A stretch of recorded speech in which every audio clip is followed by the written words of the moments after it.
पे। प्रियंका मैम मुंबई में कहां से? मलाड में रहती हूँ सर।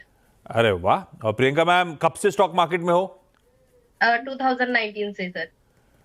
2019। और कैसा रहा ये सफर वफर, कैसा चल रहा है स्टॉक मार्केट में पोर्टफोलियो आपका? अच्छा है सर। अच्छा है। ओके प्रियंका मैम, पहला सवाल। सर मेरे पास भारत इलेक्ट्रॉनिक्स लिमिटेड के 562 शेयर है 121 प्राइस पे।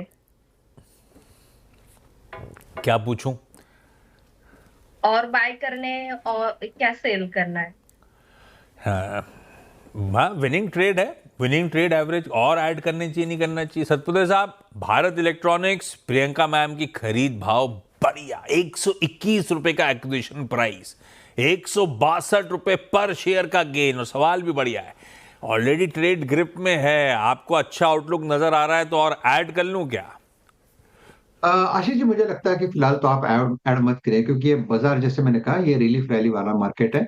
तो कहीं ना कहीं किसी ना किसी लेवल पे ये रिएक्ट करेगा, कहीं ना कहीं अटकेगा। लेकिन अगर आप इसे थोड़ा पोजिशनल टाइम फ्रेम से देखें तो लगता है कि ये जो रिलीफ रैली है करीबन 300 320 तक जाएगी, जहां पे आपको प्रॉफिट टेकिंग करनी है। तो ये प्रॉफिट टेकिंग जोन के लिए थोड़ा सा वेट करें। तो फिलहाल तो मैं यही कहूंगा, जो है पोजिशन उसमें आप बने रहे।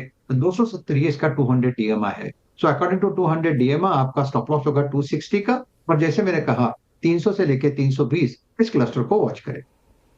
लीजिए भाई, अभी नया ऐड नहीं करना है, और ये जो रिलीफ रैली है शायद एक्सटेंड हो 300 320 तक, वहां पे मुनाफा बांध लीजिएगा। और फिलहाल उस होप्स के लिए जो आप बैठे हैं उस पे 260 का एसएल लगा के रखिएगा, स्टॉप लॉस लगाइएगा। लखनऊ से ज्योति प्रकाश मैम जुड़ती हुई। ज्योति मैम, गुड आफ्टरनून। ज्योति मैम, ज्योति मैम, आपको कितना टाइम हो गया स्टॉक मार्केट में? 3 years। और कैसे स्टॉक डिसाइड कर रहे हो? कोई मदद कर रहा है, खुद ही चुन रहे हो, कैसे होता है? हस्बैंड है साथ में। ठीक बात। ज्योति मैम, पहला सवाल। मेरा ये सवाल है कि बैंक ऑफ इंडिया के शेयर्स 1000 शेयर्स हमने 105 पे परचेस किए, होल्ड करना है या फिर निकल जाए? और ये पीछे इतनी सारी ट्रॉफीज और सर्टिफिकेट किसको मिले हुए हैं ज्योति मैम? मुझे। अरे वाह, कॉन्ग्रेचुलेशंस। किस बात के हैं इतने सारे? I am Kotak insurance life advisor. Oh, और आपने एक्सेल करा इसीलिए हर साल आपको अवार्ड मिला कोटक की तरफ से। बढ़िया है। ज्योति मैम, अच्छा, बैंक ऑफ इंडिया 1000 शेयर 105 का खरीद भाव। ज्योति मैम, लिए थे लंबी अवधि के लिए, ट्रेडिंग का नजरिया है? हाँ, लंबी होगी। हाँ, मिस्टर प्रकाश की आवाज भी आ रही है। भाई Rajesh sir, bank of India लंबी अवधि के लिहाज से कैसा लगता है आपको? ये लॉन्ग टर्म के हिसाब से तो डेफिनेटली बढ़िया है, लेकिन दिस इज जस्ट, आप कह सकते हैं, this is a medium term correction. और ये करेक्शन जो है वो करीबन 90 तक जा सकता है। तो क्योंकि आपने लंबी अवधि का जिक्र किया, तो ये जो 5-6 रुपए 7 रुपए हम इसे छोड़ देते हैं। हम ये देखते हैं कि 90 का इसका बेस बनेगा। और अगर यहाँ से चलता है तो क्या, तो देखिए, यहाँ से अगर ये चलता है, जो चार्ट दिखता है वो इसका मुझे लगता है करीबन 115 120 का एक पहला रेजिस्टेंस बार होगा। अगर वो रेजिस्टेंस जोन क्लियर हो जाता है, उसके बाद आप देखोगे 140 145 तक की जगह बनेगी, लेकिन उसके लिए 1 साल का वक्त लगेगा। तो फॉर द टाइम बिंग आप डेफिनेटली आप बने रहे, और आपका व्यू भी बड़ा है। I don't think that you need a stop loss. 90 का सपोर्ट ध्यान में रखें। अच्छा, मैं लौटता हूं आप लोगों के पास। पुणे से चानी जैन जुड़ती हुई फोन पे। चानी मैम, हाय, गुड आफ्टरनून। चानी मैम, पुणे में कहां से कॉल कर रहे हो? Sir walker. वाकड़ तो दूर हो गया सर, आपके घर से तो दूर हो गया वाकड़, है ना? वाकड़ आशीष जी के यहाँ से बहुत नजदीक है, मेरे यहाँ से थोड़ा दूर है। आशीष जी बहेती। मतलब बहेती साहब के यहाँ। बहेती साहब, हाँ। बंबई से तो काफी दूर है। चानी मैम, सवाल पूछें। Hello sir, Satpute sir, I am a big fan first of all. And Satpute का चेहरा दिखाओ डॉक्टर साहब। हाँ, yes ma'am. Thank you, thank you, thank you. Sir, I bought Godrej property eight the rate of 2340। मेरे पास 400 शेयर्स हैं। रखूं या बेच दूं, ऐसा पूछूं? हाँ जी। सतपुते साहब, क्या करना चाहिए भाई? थोड़ा सा नुकसान हो रहा है चानी जी को। आई थिंक उन्हें होल्ड करना चाहिए। अगर आप ओवरऑल देखें स्ट्रक्चर गोदरेज प्रॉपर्टी, देखिए दो चीजें हैं। ये काउंटर कहाँ से करेक्ट हुआ, ये 3,400 3,500 का इसका टॉप था, यहाँ से करेक्ट हुआ है करीबन आप देखो 1850 1900 के आसपास। ये लेवल क्या है, ये 200 वीक्स मूविंग एवरेज लेवल है। तो ये इतने अच्छे खासे करेक्शन के बाद ये लेवल जल्दी जल्दी में टूटेगा नहीं। ये बात जुदा है कि यहाँ पे ट्रैक्शन जो है, मोमेंटम है, ये आता है फिजल आउट होता है, आता है फिजल आउट होता है, most of the real stock में यही हो रहा है। लेकिन चार्ट देख के लगता है कि this is a level where one should start thinking going long, at least एक कॉन्ट्रा शॉर्ट टर्म कुछ भी नाम दे। तो यहाँ से एक मैं रैली एक्सपेक्ट कर रहा हूँ जिसका टारगेट होगा करीबन 2150 से लेके 2200। तो उस टारगेट के लिए आप बने रहे। स्टॉप लॉस जो होगा वो रहेगा करीबन 1950 का। वाकर तो सचिन के घर से भी पास होगा, है ना सतपुर साहब? हाँ, सचिन जी के घर से भी पास है बराबर। हाँ ठीक बात है। चलिए शानी जी, थैंक यू जुड़ने के लिए। दिल्ली से निधि जी जुड़ती हुई। Nidhi ma'am hi, good afternoon ma'am, सवाल पूछें। Hello sir, hi ma'am. मेरे पास मोबीक्विक के 500 शेयर है sir at the rate 396 and the second was is Nykaa, मेरे पास 300 शेयर है at the rate 175। MobiKwik, Satpur साहब इनफ चार्ट्स ज्ञान डोप देने के लिए। 125 रुपए का मोबी क्विक में लॉस हो रहा है। आज तो मेरे ख्याल से स्टॉक अच्छा कर रहा है। आज वैसे सारे ये न्यू एज वाले काम तो अच्छा कर रहे हैं, तेजी दिखा रहे हैं। मोबी क्विक चार्ट सेटअप कैसा है, क्या करूं? 125 रुपए पर शेयर लॉस। आशीष जी देखिए, मोबीक्विक का अगर आप चार्ट देखें तो this is a new chart. ऐसा कुछ ज्यादा हमारे पास डेटा नहीं है कि हम यहाँ पे ठोस कुछ कह सके, because when we talk about technical it is all about the statistics and the historical data and the study. तो हिस्ट्री अगर नहीं है हमारे पास तो ऑब्वियसली हमारे पास बात करने के लिए बहुत कम जगह बचती है।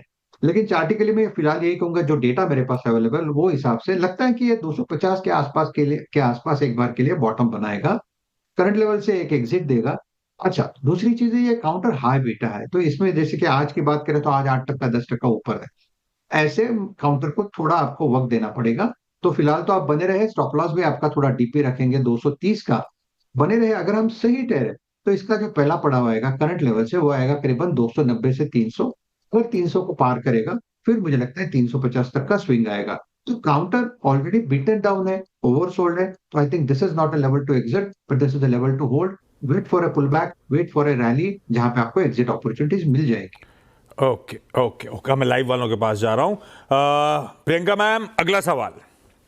सर मेरे पास कैस्ट्रॉल इंडिया के 118 शेयर है एट प्राइस ऑफ 139। लिए लॉन्ग टर्म के लिए आज से हैं प्रियंका मैम? हाँ सर, लॉन्ग टर्म के लिए। आज तो डिविडेंड भी आ गया होगा बढ़िया से, 9.5 रुपए के आसपास शायद एडजस्टमेंट हुआ होगा। सतपुत्र साहब, डिविडेंड मिला के और अपने आप में कैपिटल पोजीशन भी बढ़िया कैस्ट्रॉल का। प्रियंका मैम इसीलिए कह रही थी अच्छा ही चल रहा है स्टॉक मार्केट में, बढ़िया प्राइस पे खरीदे हुए हैं शेयर। कैसा लग रहा है कैस्ट्रॉल? इसके प्रमोटर्स बेचना चाहते हैं? अक्षय जी, मेरे पास अभी तक ये जो काउंटर जो है इसमें या अभी तक वो चार्ट पे रिफ्लेक्ट नहीं हो रहा है।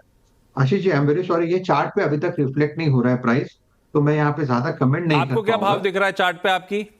मेरे चार्ट पे दिख रहा है करीबन 222 रुपया। हाँ हाँ हाँ, है 6% गिरा हुआ है, 222 पे है। हाँ, लेकिन परसेंटेज में अगर आप प्राइस देखो तो इट इज अप बाय 23%। तो मैं समझ में नहीं पाया कि एग्जैक्टली हुआ क्या है कि इसका मतलब चार्ट नहीं स्टेबलाइज। प्रियंका मैम, कोई अगला सवाल है क्या? हाँ है सर। हाँ सर इंडियन होटल के 125 शेयर है एट द प्राइस ऑफ 371। अरे खुद ही स्टॉक चुनते हो क्या अपने आप? हाँ सर, और हाँ मेरे हस्बैंड भी बताते हैं। हाँ, हस्बैंड भी बताते हैं। इंडियन होटल भी सतपुत्र साहब क्या करना चाहिए? आशीष जी, बेहतरीन पिक है। इनफैक्ट आज बाजार खुलने के बाद 9:15 बजे मैंने इंडियन होटल ही चुना था और इसका टारगेट भी आ गया है। लेकिन ये काउंटर मुझे लगता है ये जुदा है। ये जो हम लोग वोलेटिलिटी देख रहे हैं, ये कभी ऑटोज नीचे आता है, कभी केमिकल्स में कोई प्रॉब्लम है, कभी pharma. I think Indian hotel is one counter की जो अपनी चाल चलता है। और I am always bullish on Indian hotel. जहां डिप मिलता है वहां पे हमेशा बाइंग अपॉर्चुनिटी में ढूंढता हूँ। तो ये एक स्ट्रॉन्ग चार्ट है। मुझे लगता है ये जो इंटरमीडिएट करेक्शन था, ठीक है, प्राइमरी ट्रेंड इंटैक्ट था, इंटरमीडिएट करेक्शन था। I think that correction seems over to me. और करंट लेवल से यहाँ पे अगर आप देखें तो इनिशियल टारगेट आएगा करीबन 800 से लेके 820 का। अगर वो सरपास होता है तो 880 को अनफोल्ड करेगा। तो काउंटर अच्छा है, आप बने रहे। 750 का सपोर्ट है, जो क्लस्टर ऑफ सपोर्ट हम बात करें वो 750 का है। और आपके एंट्री भी लोअर साइड के हैं। तो आप फिलहाल तो मैं कहूंगा 725 725 का पोजिशनल स्टॉप लॉस रखे, बने रहे। 800 के ऊपर जाने के बाद स्टॉप लॉस को ट्रिल करते हैं। एंट्री तो बीएल में, एंट्री तो कैस्ट्रॉल में और इवन इंडियन होटल्स में गजब की है। खैर ज्योति मैम, अगला सवाल। हेलो सर, हमारा नेक्स्ट क्वेश्चन है, हमने यस बैंक 5000 शेयर्स पे 19 रुपए में परचेस किए। लॉन्ग टर्म के लिए ऐसा मान लूं, है ना ज्योति मैम? सतविंदर साहब, क्या करा जाए यस बैंक में? जी जी, यस बैंक ये थोड़ा सा अवॉइड वाला ही काउंटर है ऑनेस्टली स्पीकिंग। बीच में जब एक रैली वैली आई थी तो सब लोगों ने फिर से एक्सपेक्टेशन था कि चलो ये चलेगा। I don't think that one should enter है। हाँ, ये मोमेंटम वाला काउंटर है, आपको इंट्राडे कुछ करना है, आपने करके छोड़ दिया, बात अलग है। लेकिन पोजिशनली मुझे नहीं लगता कि ये काउंटर उतना स्ट्रांग है। रादर यहाँ पे पे नहीं होगा, हम लोग जो बात करते हैं ब्याज खात का नुकसान, इंटरेस्ट का लॉस होगा। तो I think this is better to avoid this counter. अगर आपको पुल बैक मिले तो एग्जिट करें, लेकिन मेरे तरफ से ये क्लीन एग्जिट वाला काउंटर अवॉइड। मिलने के मौके ढूंढें ज्योति मैम। चलिए इस नोट पर प्रियंका जी, ज्योति जी, चानी जी, निधि जी, सबका जुड़ने के लिए धन्यवाद।